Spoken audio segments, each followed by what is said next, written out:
बोलिए बजरंग बली हनुमान की जय। मंगलवार व्रत कथा। पौराणिक कथा के अनुसार ऋषि नगर में केशव दत्त नाम का एक ब्राह्मण अपनी पत्नी अंजनी के साथ जीवन यापन करता था। वह धनी व्यक्ति था, उसे संपत्ति की कोई कमी नहीं थी। सभी लोग उस ब्राह्मण का सम्मान करते थे। हालांकि उसे एक बात की पीड़ा थी कि उसे कोई संतान नहीं थी। केशव दत्त तथा अंजनी हनुमान जी की आराधना करते थे। वे दोनों मंगलवार का व्रत विधि पूर्वक करते थे। ऐसा करते हुए उन्हें कई वर्ष बीत गए, लेकिन उन दोनों की संतान प्राप्ति की इच्छा पूर्ण नहीं हुई। एक साल केशव दत्त राम भक्त हनुमान जी की आराधना करने जंगल की ओर चला गया। अंजनी घर पर ही रहकर हनुमान जी की पूजा करती और हर मंगलवार का व्रत रखती थी।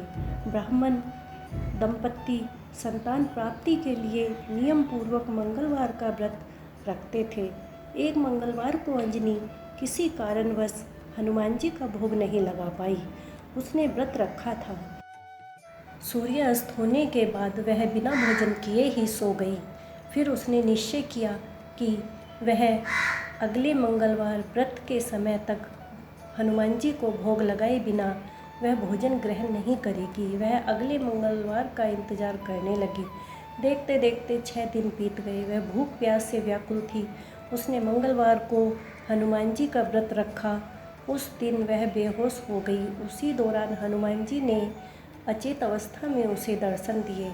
उन्होंने कहा कि पुत्री, मैं तुम्हारी भक्ति से प्रसन्न हूँ। तुम्हारी मनोकामना पूर्ण होगी। तुम्हें एक सुंदर और सुयोग्य पुत्र प्राप्त होगा। वर देकर हनुमान जी अंतर्ध्यान हो गए। अंजनी की जब आंखें खुली तो उसे हनुमान जी की बात याद आई। उसने हनुमान जी को भोग लगाया और फिर भोजन किया। बजरंगबली की कृपा से ब्राह्मण दंपत्ति को पुत्र रत्न की प्राप्ति हुई। वह बच्चा मंगलवार को जन्मा था, इसलिए उसका नाम मंगल प्रसाद रखा गया। केशव दत्त भी घर आ गया। उसने बालक के बारे में पूछा तो पत्नी ने सभी बात उसे बताई, लेकिन उसे पत्नी पर विश्वास न था।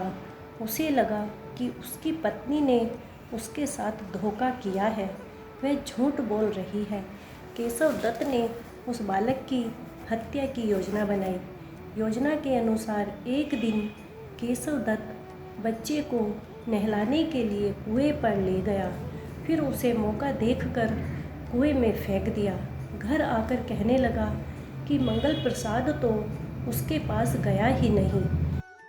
उसने अभी इतना ही कहा था, तब तक मंगल प्रसाद दौड़ता हुआ वहां पर आ गया। यह देखकर केशव दत्त हैरान रह गया। फिर उस रात हनुमान जी ने केशव दत्त को स्वप्न में दर्शन दिए। उन्होंने ब्राह्मण से कहा कि यह पुत्र तुम्हारा है। तुम दोनों के मंगलवार व्रत से प्रसन्न होकर मैंने यह आशीर्वाद दिया था। पत्नी पर शक न करो। अचानक केशव दत्त की आंखें खुली। वह पत्नी के पास गया, उसे जगाकर अपनी गलती की क्षमा मांगी, फिर अपने स्वप्न की बात बताई। उसके बाद केशव दत्त ने अपने बेटे मंगल प्रसाद को गले से लगाया। इसके बाद से ब्राह्मण दंपत्ति सुखपूर्वक रहने लगे और बेटे मंगल का भरण पोषण करने लगे। इस प्रकार जो भी मंगलवार का व्रत रखता है और मंगलवार व्रत की कथा सुनता है, उसे हनुमान जी की कृपा प्राप्त होती है। बोलो बजरंग बली हनुमान की जय।